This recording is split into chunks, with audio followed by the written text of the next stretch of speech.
Salut à tous, c'est Minou, j'espère que tout sera bien. Aujourd'hui, 9-2, tout simplement, on se retrouve pour le bilan de cette première journée de Coupe d'Afrique. Je vous l'ai dit, cette Coupe d'Afrique, ça va faire partie des meilleures de la décennie. Elle a vraiment été incroyable, notamment cette première journée. Je sais que la deuxième a déjà commencé, mais j'ai décidé de vous faire un bilan pour chaque journée qui vont se passer, parce que franchement, elle promet d'être une masterclass. Ça fait vraiment plaisir. Donc, c'est la Coupe d'Afrique et la vidéo vous intéresse, n'hésitez pas à vous abonner et à liker. Je vous dis comme d'habitude, bonne vidéo à tous. Donc voilà, on se prépare, on s'attend maintenant à une grosse Coupe d'Afrique qui nous attend avec beaucoup de scores, beaucoup de matchs qui nous ont beaucoup de surpris, beaucoup de choses qui franchement ça fait vraiment plaisir. On l'a vu que franchement entre les petites équipes, il n'y avait plus vraiment de petites équipes. Ils ont enfin clôturé le débat, il n'y a plus de petites équipes, plus de grosses équipes, plus de favoris. Toutes les équipes, n'importe quelle équipe est capable d'aller en demi-finale, n'importe quelle équipe est capable de gagner cette prochaine Coupe d'Afrique. Et c'est pour ça qu'on va un peu revenir sur les scores et bien sûr voir un peu le 11 de cette première journée tout simplement. Donc déjà le premier match d'ouverture c'était la Côte d'Ivoire opposée à la Guinée-Bissau et sans aucun débat bien sûr la Côte d'Ivoire devant le monde entier a gagné ce match 2-0 bien sûr. C'était complètement logique, donc voilà, c'était complètement mérité. C'était pas un gros adversaire en face sans leur manquer de respect bien sûr. Mais voilà, la Côte d'Ivoire a réussi à bien commencer son tournoi justement à domicile devant leurs supporters, ça fait vraiment plaisir. Et dans l'après-midi, on a eu le droit à Nigeria et Guinée équatoriale.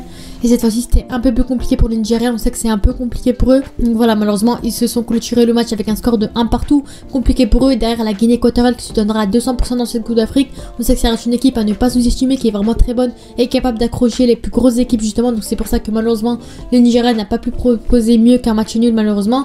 Mais voilà, en tout cas, ça a été assez intéressant. Et derrière, bien sûr, le soir même, on a le droit à un Égypte-Mozambique. De base sur le papier, bien sûr, l'Égypte était vue comme étant favorite en gagnant ce match, bien sûr.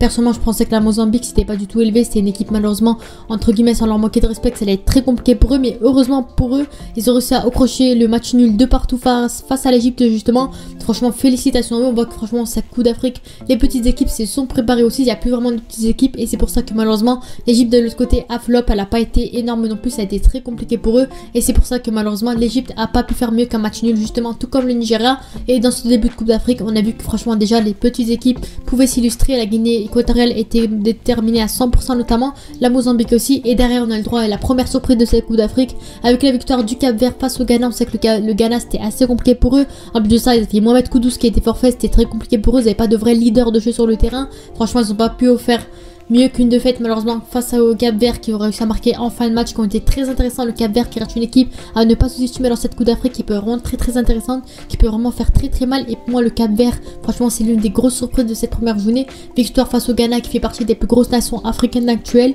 Donc voilà, pour moi le Cap-Vert ça a été la première surprise justement. Franchement équipe à féliciter bien entendu, parce que grosse victoire de l'équipe. Et derrière bien sûr sans trembler, les derniers gagnants de la Coupe d'Afrique, le Sénégal, qui ont réussi à gagner 3-0 face à la Gambie. Sur ce il n'y avait aucun débat là-dessus, fallait s'y attendre. La Gambie c'est pas une équipe très élevée non plus.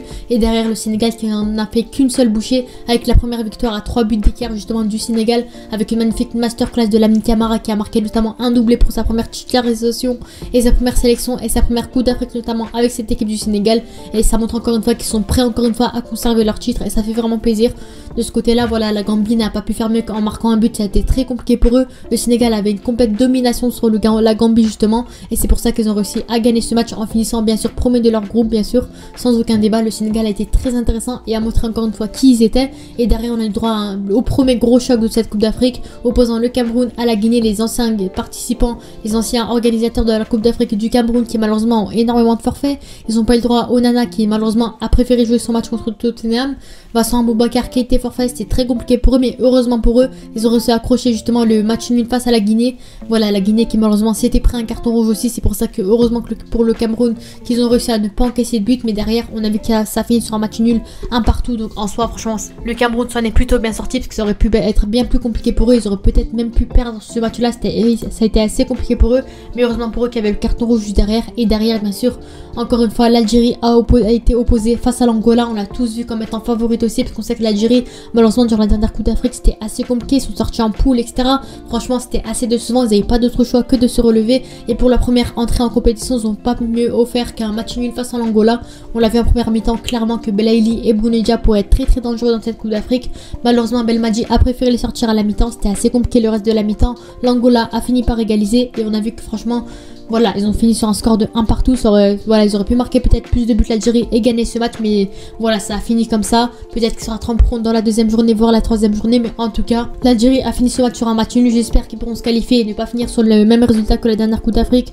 On sait, on va pas le rappeler, ça a été très compliqué, mais en tout cas, l'Algérie a fini sur un match nul sur ce match-là. Et derrière, on a le Burkina Faso opposé à la Mauritanie. On a vu que la Mauritanie, ces derniers temps, ils étaient vraiment très bons, très solides et se sont bien améliorés par rapport aux dernières compétitions où ils se prenaient des raclés, etc. On a vu lors de leur dernier match amical face à la Tunisie où ils ont accroché le 0-0, donc c'était très intéressant de leur part. Et là, malheureusement, dans les temps additionnels, dans les dernières minutes, ils se prennent un penalty par notamment Bertrand Traoré.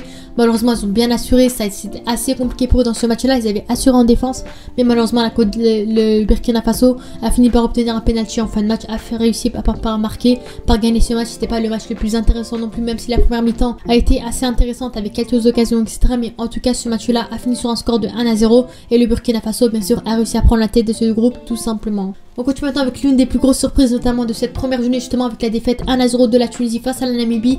Pour rappeler, bien sûr, la Namibie n'avait jamais gagné de match en Coupe d'Afrique depuis ce match-là. Grosse victoire de leur part, cette victoire a fait partie de leur histoire, tout simplement la première victoire de leur histoire en Coupe d'Afrique notamment. Ça fait vraiment plaisir pour cette petite équipe qui a été très intéressante, notamment le gardien qui s'est transformé en Neuer Prime, c'était très intéressant. La Namibie n'a pas lâché du tout, avait pas mal d'occasions, malheureusement ils ont raté quelques occasions qui ont fait qu'ils auraient pu mettre 2 voire 3-0 à la Tunisie. Derrière la Tunisie, c'était assez compliqué pour eux, ils ne se sont pas bien lancés dans leur compétition malgré les bons matchs amicaux intéressants qu'ils avaient offerts, notamment face au Cap-Vert qui avait fait une bonne entrée en compétition.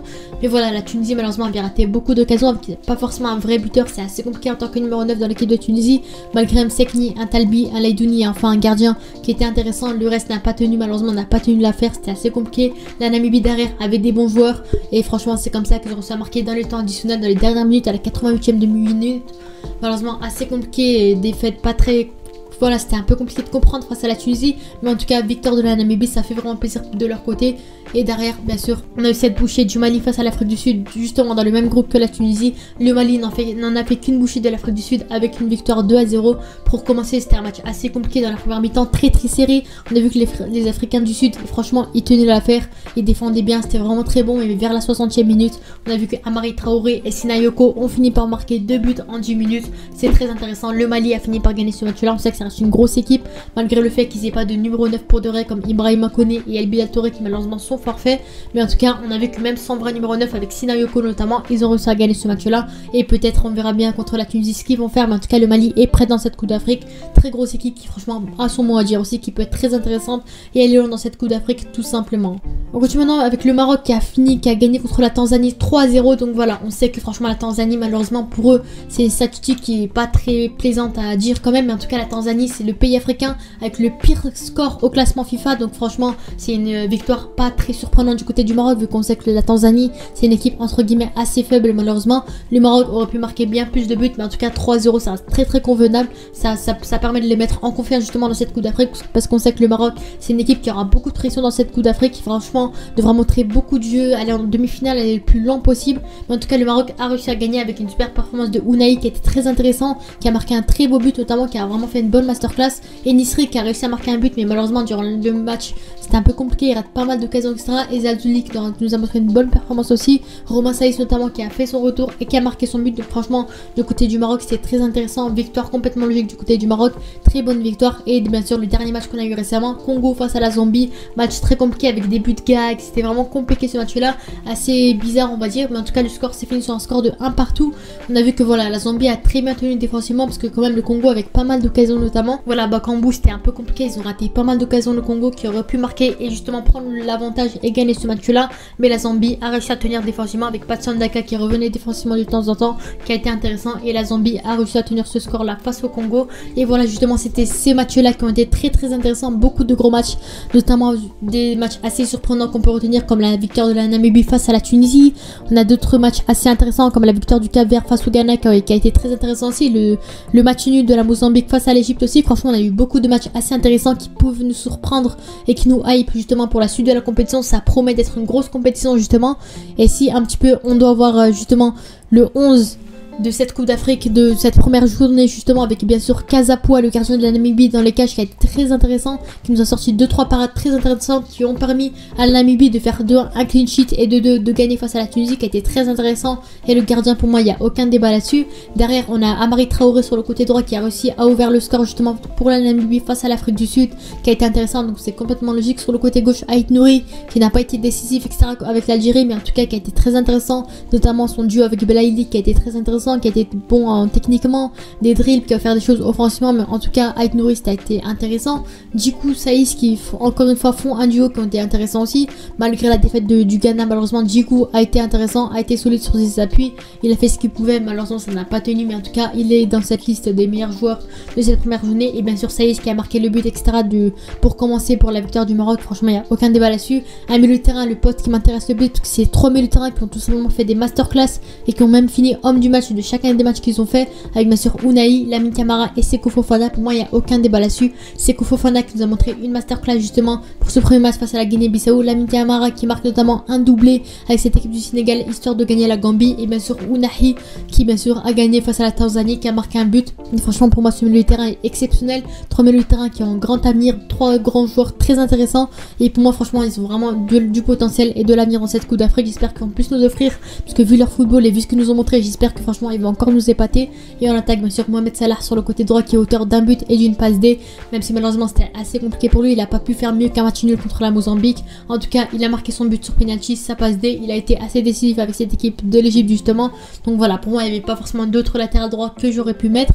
Ensuite en pointe Sinayoko, bien sûr le buteur du Mali qui a été très intéressant, et sur le côté gauche Otto, le buteur de la Namibie justement face à la Tunisie, qui a marqué son but, qui a fait son taf etc. Donc voilà, n'hésitez pas à nous avis en commentaire sur ce 11 voilà fait par ActuFoot Afrique. C'est pas moi qui ai fait ce 11, mais globalement franchement personnellement je le valide quand même, il est intéressant, il y a rien à dire là-dessus. Franchement voilà, un milieu de terrain exceptionnel, défense exceptionnelle, l'attaque peut-être à revoir, mais en tout cas pour moi elle est très très intéressante, avec des joueurs qui ont tous de grandes qualités et qui ont beaucoup offert dans cette première journée.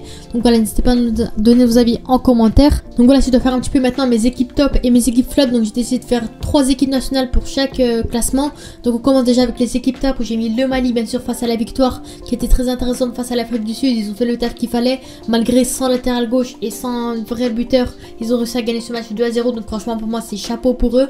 Bien sûr le Cap-Vert qui a fait cette victoire face au Ghana, qui a été vraiment très surprenante, qui a réussi à tenir défensivement, offensivement et mentalement bien sûr face à une grosse équipe comme celle-ci. Le Cap-Vert a fait le taf qu'il fallait, et pour moi je le classe clairement comme équipe top. Et bien sûr le troisième je mettrai bien sûr la Namibie, qui a fait ce match justement exceptionnel contre la Tunisie, qui n'a pas lâché, qui malgré leur statistique du fait qu'ils n'ont gagné aucun match de Coupe d'Afrique, ils ont vraiment tenu l'affaire, tenu la baraque face à la Tunisie, qui a été très intéressante. Bien sûr j'aurais pu penser au Sénégal et au Maroc qui ont gagné avec des scores de 3-0, mais pour moi franchement en face et un grand écart de force, ça a été assez compliqué quand même pour les autres équipes. Donc en tout cas pour moi c'est 3 équipes qui franchement c'est resté des guerriers, qui ont vraiment montré des masterclass.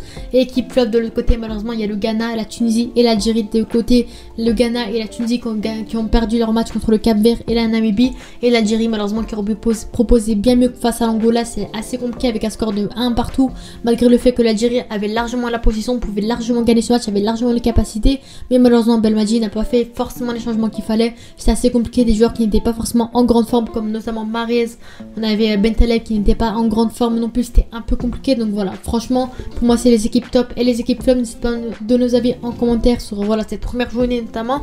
Bien sûr je ferai une vidéo si possible sur la deuxième et troisième journée, sur la suite de la compétition. Sur ce, c'était mignon, n'hésitez pas à vous abonner et à liker. On se dit à la prochaine, ciao.